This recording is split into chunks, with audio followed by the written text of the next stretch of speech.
The sun had barely risen, casting a soft golden hue over the dew-covered grass of the quiet cemetery. Birds stirred in the trees, and the world still held on to its silence. A sleek black car slowly pulled into the narrow gravel path, its engine cutting through the calm like a whisper of wealth. Richard Kane stepped out, adjusting the cuff of his tailored coat. He was a man of control, numbers, and logic, a billionaire whose empire stretched across cities, but whose heart had long ago gone quiet.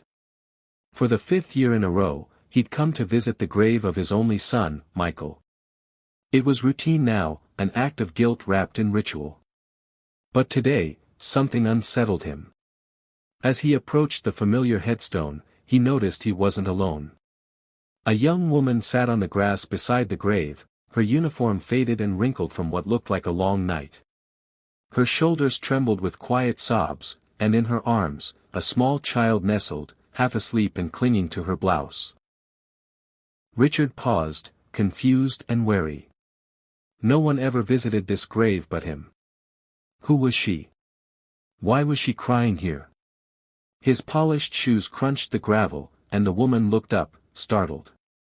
Their eyes met, his cold and questioning, hers red-rimmed but filled with something raw. Pain, gratitude, something deeper. He wanted to speak, but for the first time in years, Richard Kane found himself at a loss for words. Something about this moment was different. Richard stood still, his breath caught in his throat as the woman slowly rose to her feet, brushing grass from her uniform. She looked nervous but didn't move away, as if she belonged there just as much as he did. The child in her arms clung tightly to her, burying his face into her shoulder. The billionaire's gaze flicked from the child to the woman, and then to the name etched in stone, Michael Kane. "Do you know my son?" Richard asked, his voice low and unsure. The woman nodded, wiping her tears with the back of her hand. "Yes," she whispered, her voice hoarse.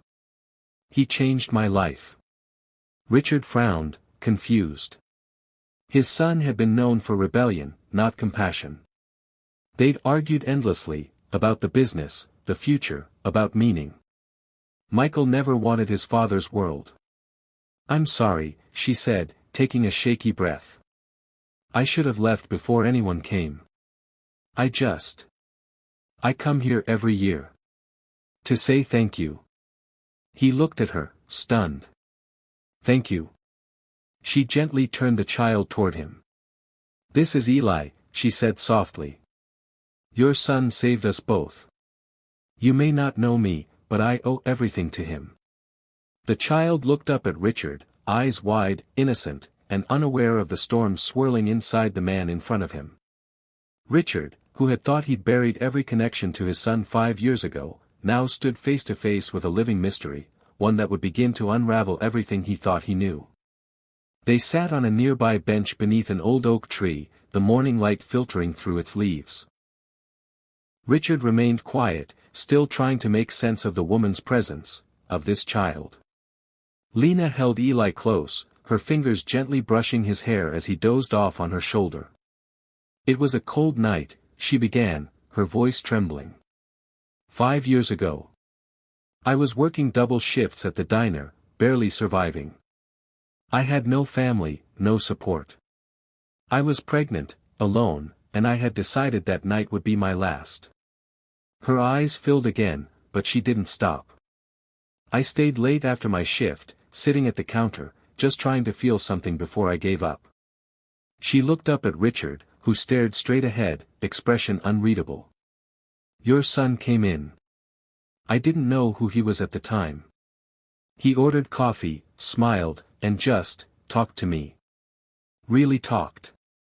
He noticed I was hurting, even when no one else ever did. Before he left, he paid for everyone's meal in the diner. Then he gave me a napkin." She reached into her purse and pulled out a worn, yellowing piece of paper. Written in bold, shaky handwriting were 5 words. "Don't quit. The world needs you." Richard stared at it, his throat tightening. "I never saw him again," Lena whispered. "Until I saw his face on the news after the accident. I realized the man who saved me, was already gone. The silence between them grew heavy, grief, gratitude, and revelation colliding in the still morning air. Richard stared at the napkin in Lena's hands as if it held the final missing piece of a puzzle he never knew existed. The handwriting was unmistakably Michael's, bold, rushed, slightly tilted like everything he did in life. For the first time in years, the billionaire felt something crack inside him. A weight he'd buried deep beneath boardrooms and bank statements rose to the surface. He had spent so long believing his son had wasted his potential, dropping out of business school, refusing to follow in his footsteps, choosing purpose over profit. Their final conversation had ended in anger. Michael had shouted that he wanted to live a life that mattered, and Richard, consumed by legacy and pride, had turned his back on him. Now, sitting next to this stranger and her sleeping child, Richard saw what he'd been blind to all along. "He never told me," he murmured. "Not once." Lena gave a faint, understanding smile. "He didn't do it to be known. He did it because he cared." Richard looked at Eli, who now rested peacefully in his mother's arms. The boy was innocent, unaware of the chain of kindness that had led to his existence. Michael had died, but somehow, part of him lived on, in this child, in Lena's strength, in that single, life-saving message on a diner napkin. For the first time in years, Richard's eyes welled with tears. Not from grief alone, but from a bittersweet realization, his son had become the man he always wished he could be. The sun was climbing higher now, casting warm light across the cemetery as the morning haze slowly lifted. Richard stood beside Lena, no longer the guarded man who had arrived with a heavy heart. He looked down at Eli, small, curious, and full of life. Something inside him shifted, something long dormant. He knelt to the child's level, his voice soft. "You know, your mom says my son helped her when she needed it most," he said. "That makes you very special to me." Eli blinked up at him, then reached out to touch the shiny watch on Richard's wrist. The billionaire chuckled softly, something Lena could hardly believe she was hearing. Richard stood again and turned to Lena. "I've spent years building towers, chasing numbers, expanding an empire," he said. "But none of it ever meant as much as what my son did with a simple act of kindness." He paused. "If you'll allow me, I'd like to be part of Eli's future. Not to replace anyone, but to honor Michael's legacy."